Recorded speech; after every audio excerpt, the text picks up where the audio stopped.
ভেবেছিলাম আমার ভিটেতেই তোমার থাকার ব্যবস্থা করব, কিন্তু তোমরা শহরে লেখাপড়া শেখার ছেলে, আমার বাসায় হয়তো কষ্ট হতো তোমার, তাই শেষে তোমাদের ওই বসতবাটিতেই থাকার বন্দোবস্ত করলাম।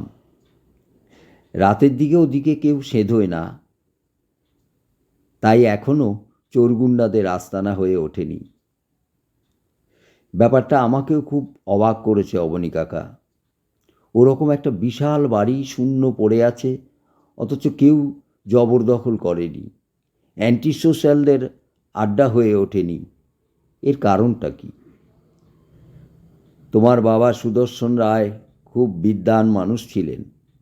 এলাকার সকল মানুষ তাকে ভক্তি শ্রদ্ধা করত, কিন্তু প্রয়োজনে শাসন করতে পারার ক্ষমতাও ছিল তার। তোমার ঠাকুরদা মনোহর রায় আবার সেই তুলনায় অনেক নরম মাটির মানুষ। তিনি জেলেপাড়ায় এক প্রজার ঘরে পড়ে থাকতেন, যে জন্যে তার অপযশ রটেছিল।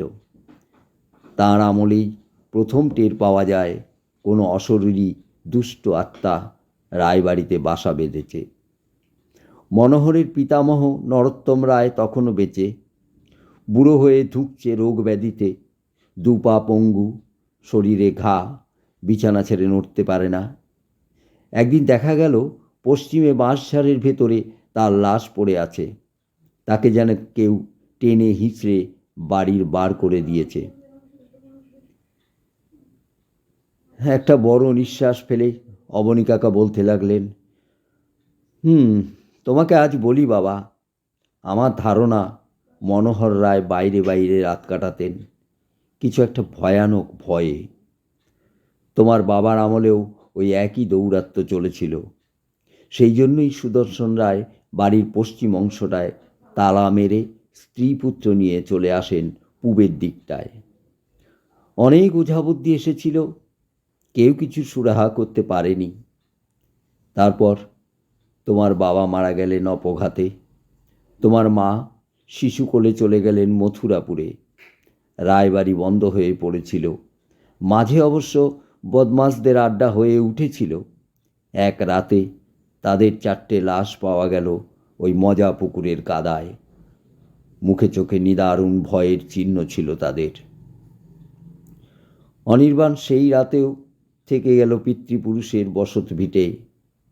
অবনী কাকার গেঁয়ো গল্প বিশ্বাস হয়নি তার। বাড়িটা ঘিরে কিছু একটা রহস্য নিশ্চয়ই আছে, কিন্তু তা যে বুদ্ধির অগম্য, অনির্বাণের বিজ্ঞানী মন যে কথা মানতে পারছে না। তবু পরিবেশের জন্যই হয়তো একটা গা ছমছমে ভাব মাঝে মধ্যেই চেপে ধরছে। ঘরে টিমটিমে বাল্ব জ্বলছে, তবু হ্যারিকেনের আলোটা উস্কে দিয়ে টেবিলের উপর রাখল।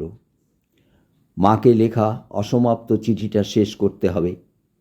টেবিলে পাতাগুলো পরপর সাজানো, ছোট একটা পাথর চাপা। অবনী কাকার মুখে শোনা গল্পটাও লিখবে মাকে। কাল সকালে চিঠি খামে ভরে পাঠাবে মথুরাপুরে। শুতে শুতে অনেক রাত হয়ে গেল। লণ্ঠনের আলো একটু কমিয়ে শুয়ে পড়ল অনির্বাণ। হঠাৎ তার মাথার বালিশটা কেউ সরাত করে টেনে নিল। অনির্বাণ অবাক হয়ে দেখল বালিশ তছনছ হয়ে তুষারপাতের মতন তুলো ঝরছে তার গায়ে মাথায়। তড়াক করে বিছানায় উঠে বসল সে, যথাসাধ্য শান্ত কণ্ঠে বলল, তুমি কে? কেন ভয় দেখাবার চেষ্টা করছো? এটা আমার বাড়ি, আমি রায়বাড়ির বংশধর। এখান থেকে আমাকে তাড়াবার অধিকার কারও নেই। সাহস করে বলল বটে অনির্বাণ, কিন্তু অনুভব করল তার হৃৎপিণ্ড দ্রুত তালে চলছে। সহসা ওর চোখের সামনে টেবিলের পাথরটা সরে গিয়ে একটা করে মাকে লেখা চিঠির পাতা ভাসতে ভাসতে জানালা দিয়ে বেরিয়ে যেতে লাগলো। ভয়ের সঙ্গে এবার বেদম রাগ হলো তার। অনির্বাণ চিৎকার করে উঠল, তবে রে, আয় দেখি তোর কত ক্ষমতা আমাকে বাড়ি থেকে তাড়াবার চেষ্টা। এই আমি প্রতিজ্ঞা করছি, বাড়িঘর সাফ করিয়ে আমি এবার নিজে এখানে বাস করব। দেখি তুই আমার কি করতে পারিস। কিছুক্ষণ সব চুপচাপ, কেবল লণ্ঠনের শিখা বেয়ে গেল নিজে থেকে। তারপর টেবিলের ওপরে কলমটা চলতে শুরু করলো। সাদা কাগজে খসখস শব্দে কিছু লিখছে। অনির্বাণ সাহস সঞ্চয় করে কাছে গিয়ে পড়ল। আঁকাবাঁকা অক্ষরে লেখা আছে, আমি ভাগীরথী। চমকে উঠল অনির্বাণ। ভাগীরথী? তার ঠাকুরদা মনোহর রায়ের সেই ডানপিটে নিষ্ঠুর বোন, সে নাকি ত্যায্য হওয়ার পরে নিরুদ্দেশ হয়ে গিয়েছিল। আজই বিকেলে গ্রামের একজন বৃদ্ধ লোকের কাছে অনির্বাণ শুনেছে ভাগীরথী গোপনে তন্ত্র সাধনা করত। রায়বাড়ির পশ্চিম দুয়ার পেরিয়ে মজা পুকুরের ধারে বাঁশঝাড় ছাড়িয়ে নদী তীরের শ্মশানে ছিল তার পঞ্চমুণ্ডির আসন। অমাবস্যার রাত্রে সিদ্ধিলাভের আশায় ভবানী মন্দিরে সে শিশু বলি দিত। গাঁয়ের লোকে সন্দেহ করত, কিন্তু নরোত্তম রায়ের ভয়ে ঘটনা থানা আদালত পর্যন্ত গড়াতে পারেনি। ক্রমে নরোত্তম রায়ের কানে গেল কথাটা। তিনি তখন ঘোরতর রোগশয্যায়। খুব রেগে গিয়ে তিনি আদরের নাতনি ভাগীরথীকে উইল বানিয়ে ত্যায্য ঘোষণা করেছিলেন। মনোহরকে ডেকে কিছু নির্দেশ দিয়েছিলেন গোপনে। তারপর ভাগীরথীকে কেউ আর চোখে দেখেনি। অবনী কাকা কি আর এসব ঘটনা জানেন না? ইচ্ছে করেই বোধহয় পরিবারের কলঙ্কের কথা অনির্বাণের কাছে চেপে গেছেন। আবার কলমটা আঁকাবাঁকা অক্ষরে চলতে শুরু করেছে। এই বাড়ি আমার, দাদু ত্যাগ করেছে, কোথায় যাব? দাদা মনোহর আমাকে পশ্চিমের উঠোনে কুপিয়ে মেরে পুঁতে রেখেছে গোয়াল ঘরে। প্রতিশোধ চাই, রক্ত, রক্ত। এবারই আমার, দাদার সুদর্শনের রক্ত পান করেছি। এবার তোর পালা।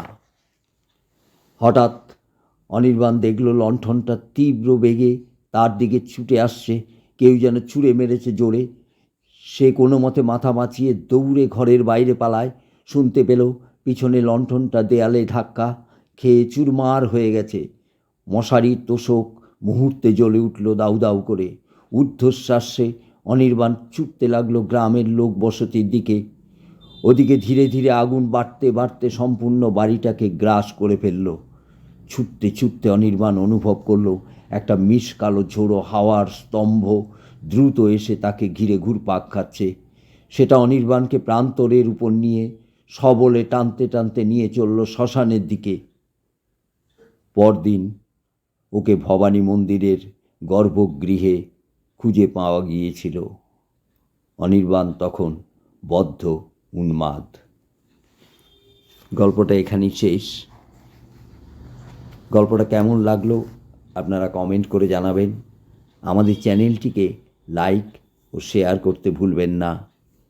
পাশে থাকা বেল আইকনটা ক্লিক করে দিয়ে আমাদের পরবর্তী ভিডিওগুলোর জন্য অপেক্ষা করবেন। ধন্যবাদ।